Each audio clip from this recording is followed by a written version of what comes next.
there, and welcome to the Creatives Get Real podcast. I'm Roben-Marie Smith. And I'm Sandi Keene, and we're two artists hanging out, having some fun talks about art supplies, business, and life in general. We are so glad you're here. How are you, Sandi? I'm doing pretty good. All right. And you? I'm good today. Yeah. I'm getting ready to embark on a sort of a re-clean or an overhaul, if you will, of my studio space. Finished up the 100-day project, and I am in desperate need of making some adjustments in there. My husband even said, I tried to clean the floor in your studio, but I can't really I couldn't find see anything. Yeah, I was like, I know. But after 100 days, or even why clean it until I'm completely done? So right. I'm in the process of doing that. So yeah. So we're going to talk about that today. We are, because how many times do you think that you have in the past 10 years that you have done an overhaul of your studio in a major way?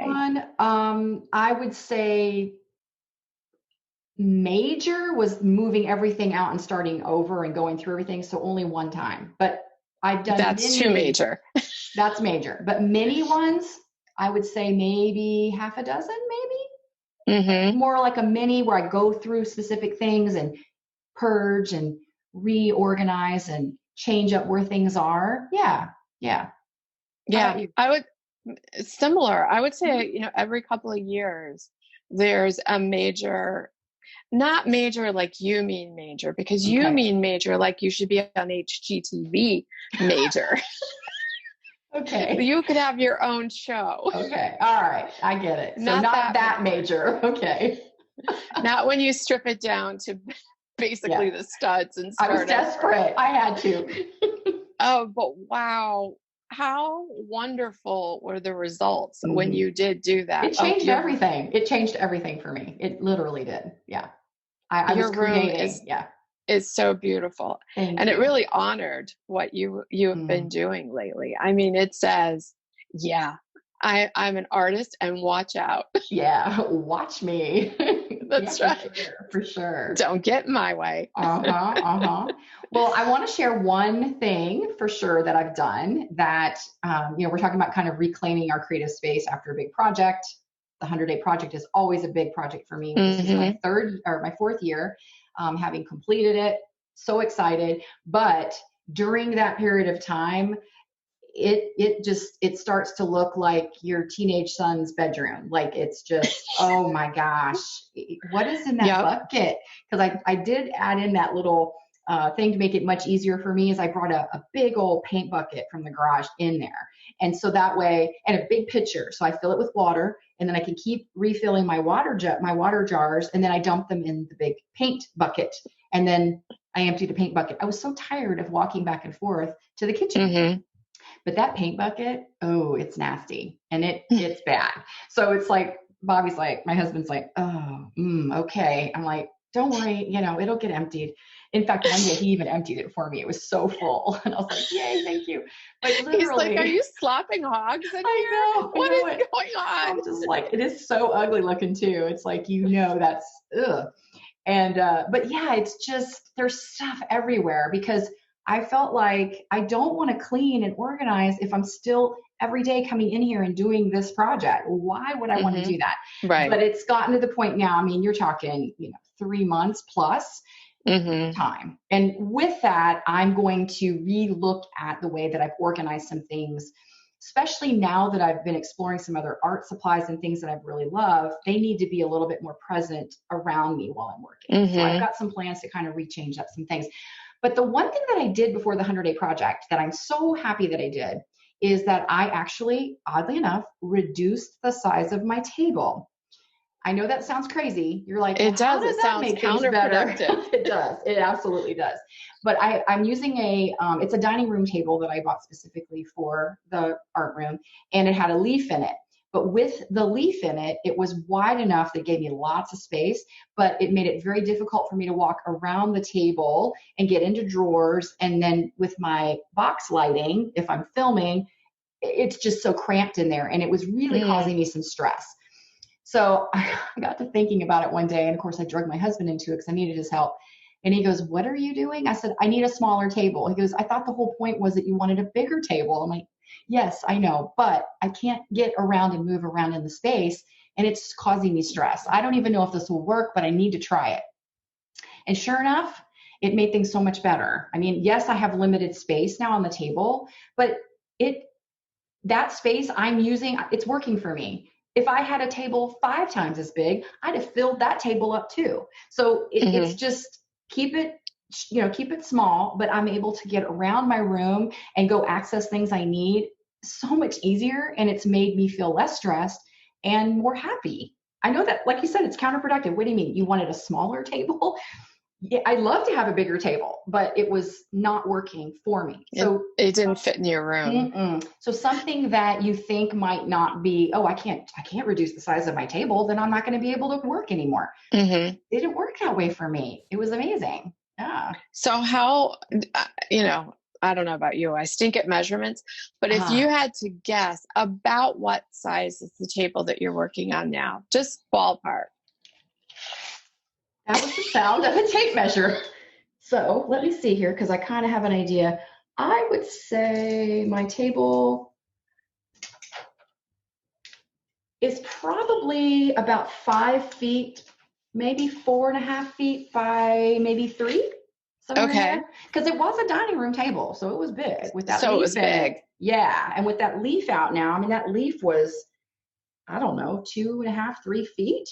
So that was a pretty big gap that I reduced it to. Yeah. Yeah. Now, I would love to have the big table, but the trade-off now is that I'm not so stressed about moving around the room because my space is small. It's not a very big room. And that made a huge difference for me. Yeah.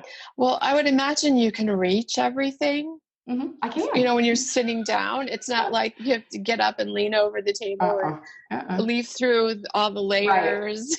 Exactly. Yeah. So something so, who would have thought that, like I said, my husband's like, okay, wait a minute, what, you wanted a bigger table. So this doesn't make sense. Why are you wanting to reduce the size of it? I'm like, I don't know if it's going to work, but I'm going to give it a try. So yeah. So that's my tip. That was something I tried that actually that's helped. really interesting. Yeah. Well, I was getting ready to film a class and I had been working on all the projects for the class before I was ready to film. So like you, my room was a mess. And even though I have a nice size studio, I was reduced to the size of a clipboard, 8.5 by 11 is that I was working on. And that was all the space that I had left because I had filled everything else with all of this stuff that we always say, I'll just put it here and I'll pick that up in a minute. And then 3 weeks later, it's still sitting there and like, just closing in and closing in and you can't even breathe in your room anymore. So like I said, I've done several overhauls of my room, but I just couldn't figure out what is it that I needed because I've done this before and it only lasts so long. So here's what I did. I called a friend. It was Ray. And I held up I FaceTimed her and I held up my camera and she has a beautiful studio and she's really good at organizing. So I said, look at my room and tell me what you would do if this were your space. So she was like, that stuff on your table, do you use all of that all the time? And I'm like, heck no. No, I don't. I had way too much stuff on my table as if I used it with everything that I did. So she said, pare it down to what you use, at least 2-3 times a week. Put everything away behind closed doors because I have cupboards that I can put things in. And what that did was opened up my table and all of this light was coming in from my window that I had blocked with stuff. Because she was saying, you have between you and your window, which is my light source, you have all this tall stuff that's not only making you feel claustrophobic, It's casting shadows. It's blocking your light. Stop doing that. So I took the tables down to 0 things. And we've talked about before, I love acrylic organizers. You can see through them. They're visually uncluttered because they're clear. And I put clear organizers down the center of my table where I could reach. And I just put the things very neatly. And I got out all of my pretty little bowls and all the things that inspire me and I love. And I bought them thinking they will look beautiful, not I'm going to put stuff in these and I'm going to put 4 layers of other crap on top of them, which is what I was doing. And so opening up that space and all the light that came in and all the light I had, and I could breathe so much easier. It's like you reducing your space. It just made me feel so creative, and I couldn't wait to get started. So for me, clearing out, minimizing, that's my keyword. Minimizing. Yours is reducing. Mine is minimizing down to the things that I needed and putting everything else away. So I had space and light. Wow. What a difference that made. And somebody else looking at it and saying, oh, okay, I'm seeing this. You weren't seeing it. I need to give her a call and have her look at my table. She's so good. Ray, help me. Yeah, that's because I have to redo the whole, I'm taking everything off the table. But when you said that, I was thinking about, what I did too with reducing the table. It forces you to not have if I'm going to have a big table, I'm going to have stuff all over it. So by reducing it, it also helped me say, all right, what are the absolute necessities? Because you don't have all that space anymore. And you don't want to be working in, that clipboard dinner plate size space. You want to have some room. So that's so important. But good point that you made about the light and how that changed the way the lighting was on your work surface. Right. Reduce some of those things out of the way. Right.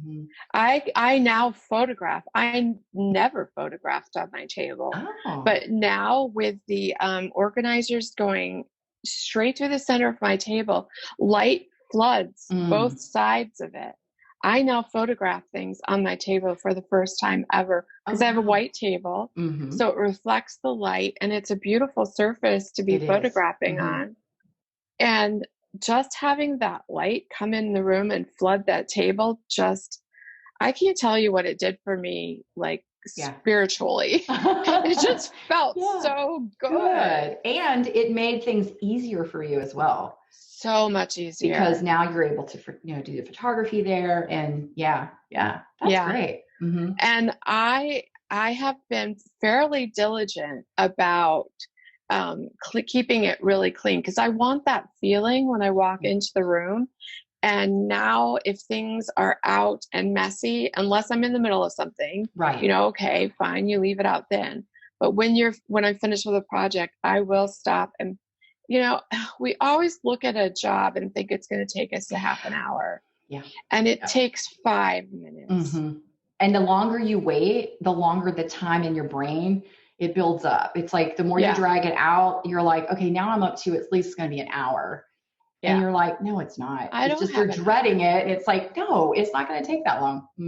Yeah. So true. And my tip for cleaning up is I always put on a podcast.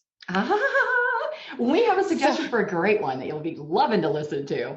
That's great advice. That's great advice. Yeah, because you know what? It's just distracting enough that you're not paying attention to, all the things you're doing. You're just going through, picking up, and the chore is done, and you've enjoyed your time.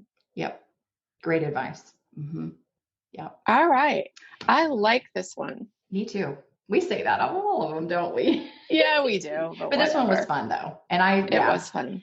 So hopefully very soon my whole thing will be completed. So I'm looking forward to getting my table back. And I just have to make a little bit of time too. But I have other stuff in there too. My husband's sewing like he's got clothes in there he needs me to help sew. And so I have other things that are building up in there that don't need to be in there. Do you mean he wants you to mend his clothes, or yes, mend. Are you mend? I'm sorry. That sounded like I was making clothing. I'm not that good with a sewing machine. No, mending. Mending. Yes. Yes. That makes more sense. Not sewing. Yes. Yes. Y'all didn't know that. I make clothes too. Yeah. No, I don't.